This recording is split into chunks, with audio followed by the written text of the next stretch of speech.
Kawasan Menteng merupakan salah satu kawasan elit yang dikelilingi oleh gedung-gedung tinggi pencakar langit. Meski dipenuhi dengan hiruk-pikuk duniawi, masyarakat Menteng sadar bahwa dalam satu wilayah muslim harus memiliki fasilitas tempat ibadah yang memadai.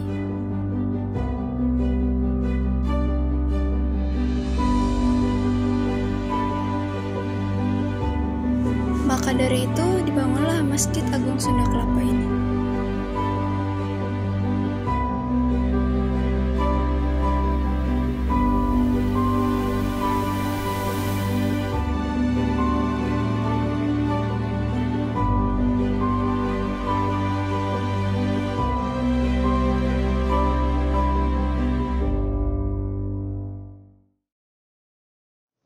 Oke, bismillahirrahmanirrahim.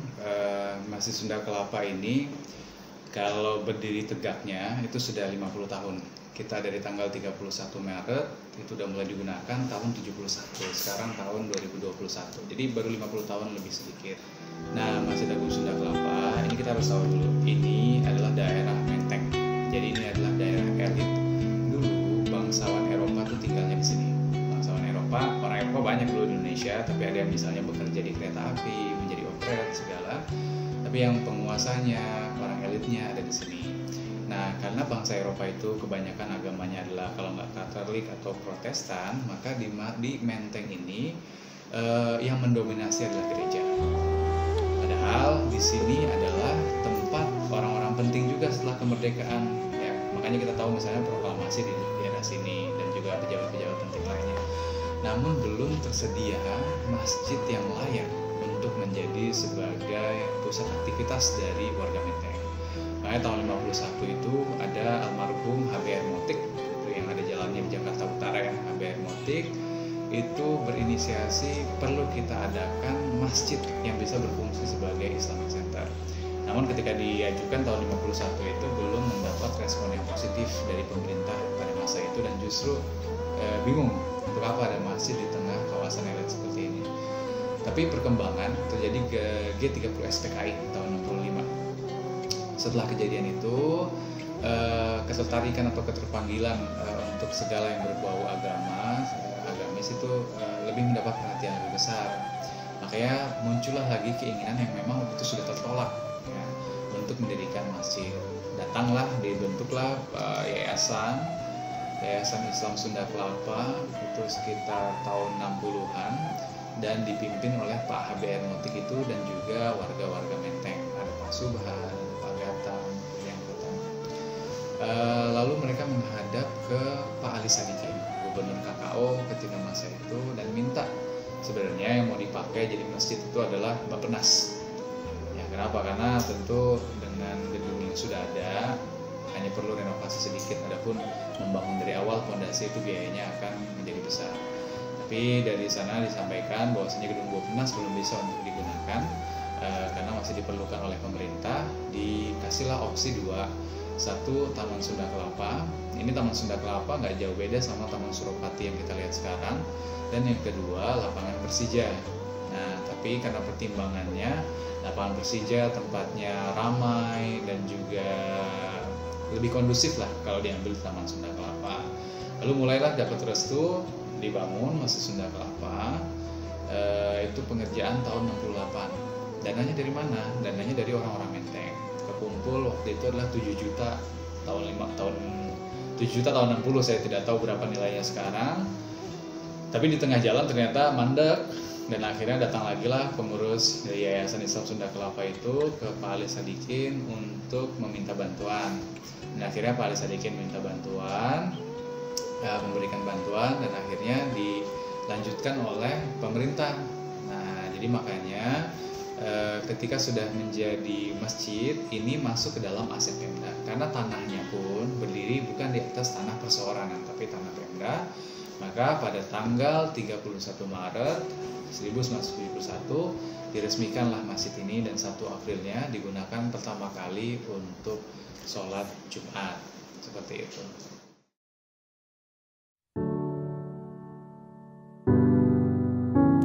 Tidak seperti masjid kebanyakan, Masjid Agung Sunda Kelapa tidak memiliki kubah, beduk, bintang-bintang, dan sederet simbol yang biasa terdapat dalam sebuah masjid.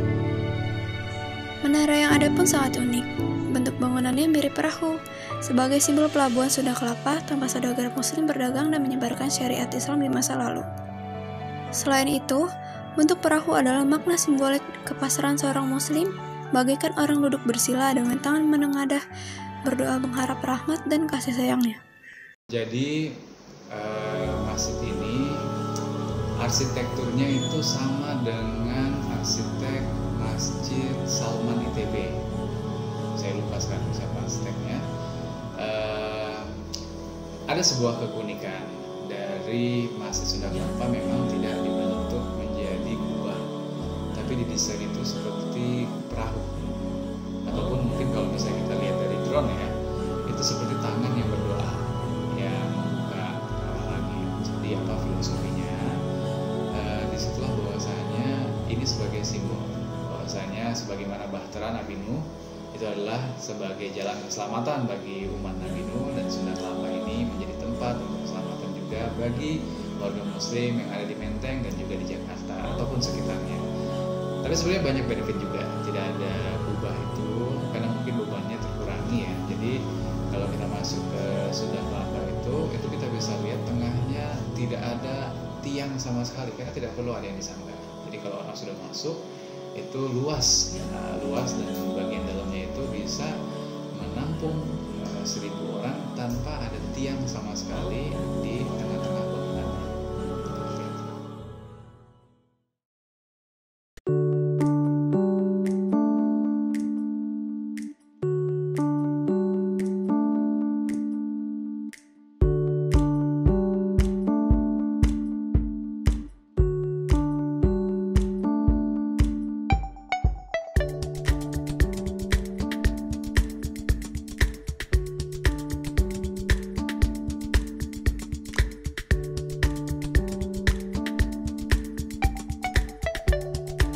Tidak hanya itu, selain tidak memiliki kubah dan bangunannya seperti perahu, keunikan lain dari masjid ini adalah memiliki sebuah lapangan futsal yang dapat digunakan para remaja. Lantas, mengapa terdapat lapangan futsal? Ini ada yang menarik. Masjid ini itu spiritnya justru banyak dari anak-anak muda. Dulu ada namanya pengajian Jalan Sabang. Apa itu pengajian Jalan Sabang? Jadi anak-anak muda Menteng itu ngadain pengajian setiap minggunya. Nah, jadi dari awal yang pertama itu lebih dinamis justru dari anak mudanya Menteng. Ada namanya Remaja Islam Sunda Kelapa. Itu tahun 80. Itu kita sudah mengadakan konferensi pemuda Asia Tenggara tahun 80 ya. Belum segampang itu waktu itu untuk berangkat ke Indonesia naik pesawat ataupun naik kapal. Maka kegiatan Deska ini dinamis. Lalu bagaimana caranya biar anak-anak muda itu nyaman di masjid, mereka beraktivitas. Tidak perlu kita bicara datang ke masjid tuh harus yang dia punya keterpanggilan yang kuat, saya ingin sholat atau apa. Kita harus sediakan fasilitas-fasilitas. Masjid Sunda Kelapa tuh punya konsep seperti ini ya, bikin orang nggak sengaja ke masjid sholat, maka kita bikin aktivitasnya ada di masjid. Ya, makanya misalnya di sini ada kantin, dia lagi makan udah azan, apalagi azan maghrib, masa ya dia nggak sholat seperti itu. Maka fasilitas-fasilitas pendukung itulah yang kita buat di masjid sehingga masjid ini menjadi sentra aktivitas, bukan hanya menjadi tempat untuk sholat 5 waktu. Makanya sebenarnya bukan hanya lapangan futsal, itu juga ada ring basket, itu ada volley, itu juga ada badminton. Semua peralatannya itu kita sediakan dan itu rutin dimainkan oleh anak-anak muda sehingga itu bisa bervariasi dan anak-anak muda juga nyaman bisa beraktivitas di Masjid Agung Sunda Kelapa.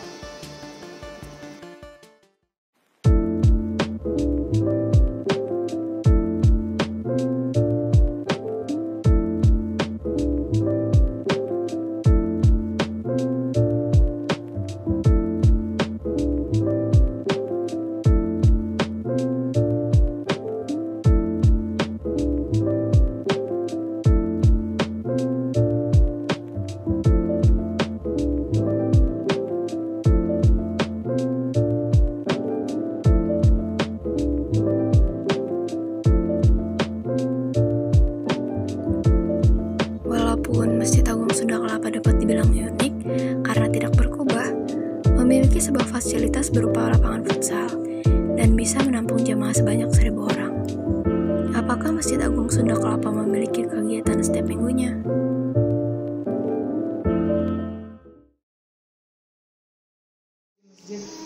Banyak. Jadi masjid ini, kita bicara misalnya kegiatan dari mingguan ya.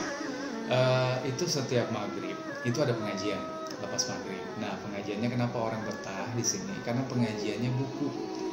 Kalau misalnya pengajian yang populer saja, hari ini ustadz siapa bahas apa, besok ustadz siapa bahas apa, pasti itu ya tergantung ustadznya siapa, karena akan menjadi daya tarik sendiri. Ada pengajian yang kuliah duha, itu setiap Ahad, dan itu justru menjadi rekreasional bagi orang-orang di sekitar sini, para pekerja itu datang. Apa yang menjadi kegiatan kita tahunan? Misalnya itu adalah iktikaf di menjelang tahun baru. Jadi kita berusaha bagaimana pergantian tahun baru itu, ini kan sebuah kenyataan yang ada di tengah masyarakat, ya kan? Kadang kita sulit untuk melarang, tapi kita tidak memberikan alternatif. Makanya di Sunda Kelapa, ketimbang di malam tahun baru itu digunakan untuk hal-hal yang kontraproduktif, di Masjid Sunda Kelapa kita mengadakan muhasabah, kita mengadakan qiyamul lail untuk mengisi dengan hal yang lebih baik. Nah, terus juga terutama di malam-malam Ramadan 10 malam terakhir itu yang iktikaf di sini tuh bisa ribuan. Bahkan di malam 27 Ramadan yang diyakini besar sebagai malam Lailatul Qadar itu bisa 5.000 orang sampai 7.000 orang, sampai lapangan dan jalanan itu penuh dengan orang-orang yang untuk beriktikaf.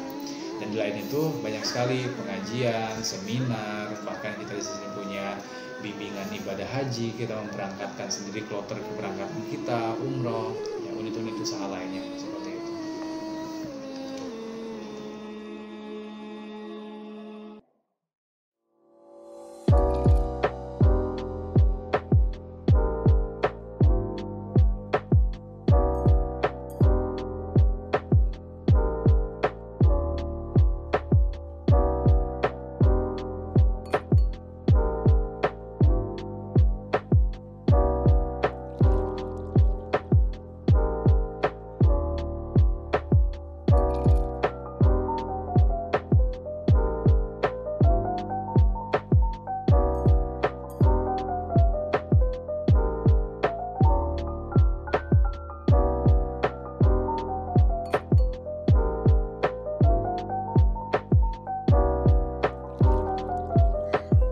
Ikoniknya Masjid Agung Sunda Kelapa ialah masjid yang tidak memiliki kubah dan bentuk bangunannya terlihat seperti perahu. Lalu, apakah setiap bangunannya yang ada di Masjid Agung Sunda Kelapa ini memiliki sejarah tersendiri? Ya, jadi kalau kita lihat tadinya ini bangunan kita tuh ada beberapa nama. Yang berdiri awal itu adalah bangunan yang tempat ibadah ini. Tempat ibadah, dan bawahnya itu gedung serbaguna kita. Tadinya hanya itu. Adapun tempat kita sekarang lagi mengambil video, ini namanya dinamakan dengan Gedung Fathahillah. Itu baru tahun 2000-an. Dan ada juga tempat Serambi Jayakarta, ada ruang bundar itu menyusul. Kenapa? Karena memang melihat tidak memadai untuk aktivitas yang segitu banyak. Diperlukan kantor, diperlukan tempat untuk bisa rapat, diperlukan untuk tempat untuk event-event dan sebagainya. Maka atas kebutuhan untuk fasilitas sebagai prasarana kegiatan, dibangunlah gedung-gedung itu. Bahkan kita punya ada namanya Rumah Sehat Basnas, Rumah Sehat Masjid Agung Sunda Kelapa kerjasama Basnas dengan Dompet Duafa. Itu didirikan tahun 2006. Itu gunanya apa? Untuk orang-orang yang duafa itu bisa mendapatkan akses kesehatan secara gratis. Jadi ya, sampai umat Islam, tapi yang memberikan perhatiannya justru dari umat agama lain.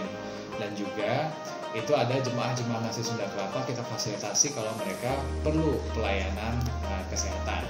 Nah, tadinya masjid ini konsepnya itu benar-benar taman, tapi sebagian tamannya itu kita alih fungsikan menjadi lapangan, taman itu kita alih fungsikan menjadi gedung rumah sehat sehingga menjadi tampak seperti ini. Tapi konsep tamannya masih kita pertahankan. Makanya bisa kita lihat rumputnya, pohonnya rindang. Ini pohonnya itu mungkin ada yang usianya yang pasti lebih 50 tahun, karena masjid ini 50 tahun. Itu bisa jadi pohon yang sudah 100 tahun dan apa, makanya ini masuk dalam cagar budaya. Makanya ada di sini tempat tempat tujuan utama orang-orang Menteng sholat ini itu biasanya disebut dengan DPR. Apa itu DPR? Di bawah pohon rindang. Jadi kalau warga Menteng itu banyak sekali ya, mereka entah datangnya jam berapa, mereka pasti ngambil spotnya di bawah pohon itu. Kenapa? Karena enak, tempatnya adem dan enak untuk mendengarkan khutbah Jumat.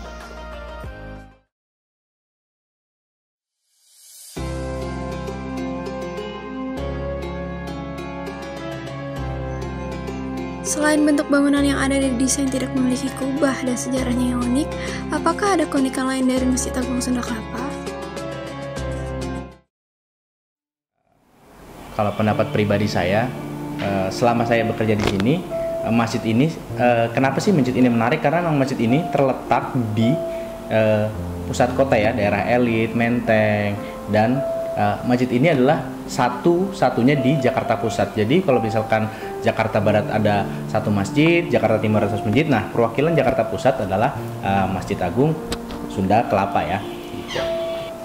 Masjid ini sangat sangat unik ya, karena berada di tengah pusat kota, jadi tempat peristirahatan dari teman-teman. Misalnya sekarang udah zamannya Gojek ya, abang-abang Gojek, supir taksi atau Grab atau apapun itu bisa sholat. Selain sholat beribadah, mereka juga beristirahat di masjid ini.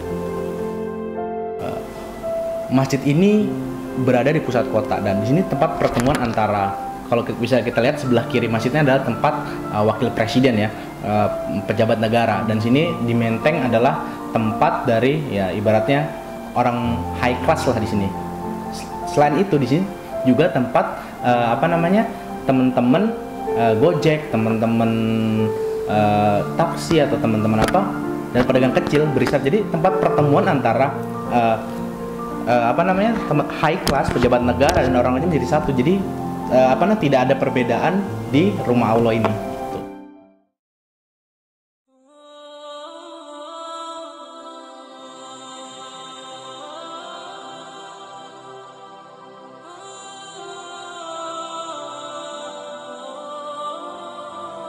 Walaupun masjid ini dapat dikatakan unik, apakah masjid ini memiliki kegiatan yang menarik? Kegiatan yang paling menarik di sini adalah kegiatan ya, kalau misalkan kita bisa lihat, kalau misalkan tidak ada PSBB itu ya kita bisa lihat puasa Senin Kemis itu ada buka puasa bersama ya kan. Terus yang paling menarik adalah waktu Ramadan, mereka sangat ramai pas buka puasa. Karena kenapa sih? Karena makanannya mungkin enak. Selain itu, sholat malam di sini sepanjang 10 hari terakhir itu ramai sekali. Kalau teman-teman mau coba hadir silahkan, sangat ramai sekali. Karena memang nggak hanya sekitar Menteng, cuma yang dari sekitaran Jakarta, Tangerang segala macam itu bela-belain untuk 10 malam sholat di sini. Karena memang kami mengundang ustadz-ustadz ternama untuk mengisi ibadah malam tersebut.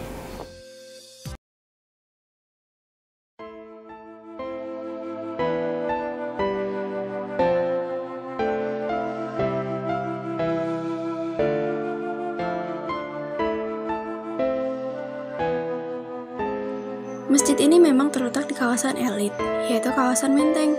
Namun, apakah masjid ini memiliki manfaat bagi para pedagang? Masjid Agung Sunda Kelapa itu sangat bermanfaat bagi warga sekitar, bagi kami para pedagang itu sangat bermanfaat sekali.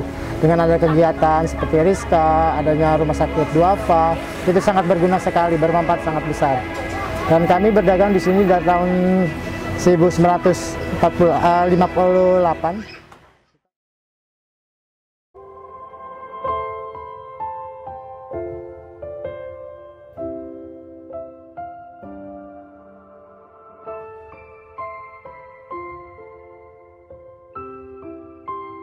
Di tahun 2020, dunia sedang dihebohkan dengan adanya virus corona atau yang lebih dikenal dengan COVID-19.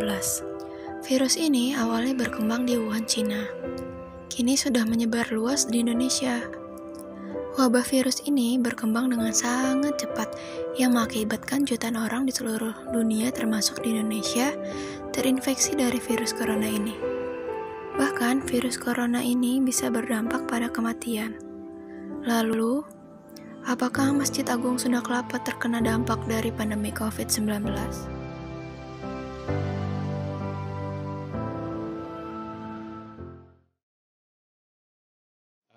kita tuh sempat kita lockdown. Itu pernah dari bulan Maret 2020 sampai dengan antara bulan Juni atau bulan Juli 2020. Kenapa? Karena kan ini juga dinamakan masjid Pemda. Tidak mungkin ketika Pemda bikin kebijakan tapi aset Pemda tidak mengindahkan kebijakan itu. Adapun ketika kita sudah buka, kita benar-benar pakai extreme measure ya. Kita benar-benar kasih antisipasi yang besar. Itu jarak antara satu jemaah ke jemaah lainnya itu 2 meter. Jadi kapasitas kita tuh dalam 1000.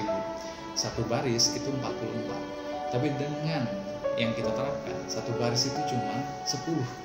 Jadi kalau misalnya batas minimal 50%, kita 20% pun nggak nyampe. Karena ke belakangnya kita kasih jarak lagi.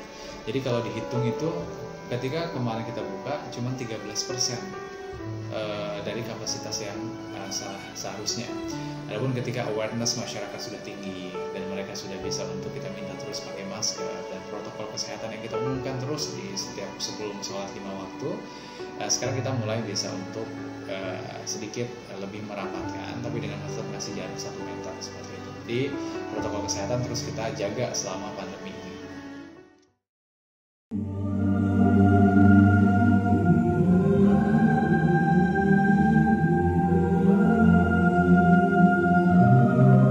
Lalu, jika Masjid Agung Sunda Kelapa terkena dampak dari COVID-19, apakah para pedagang juga terkena dampak dari pandemi COVID-19?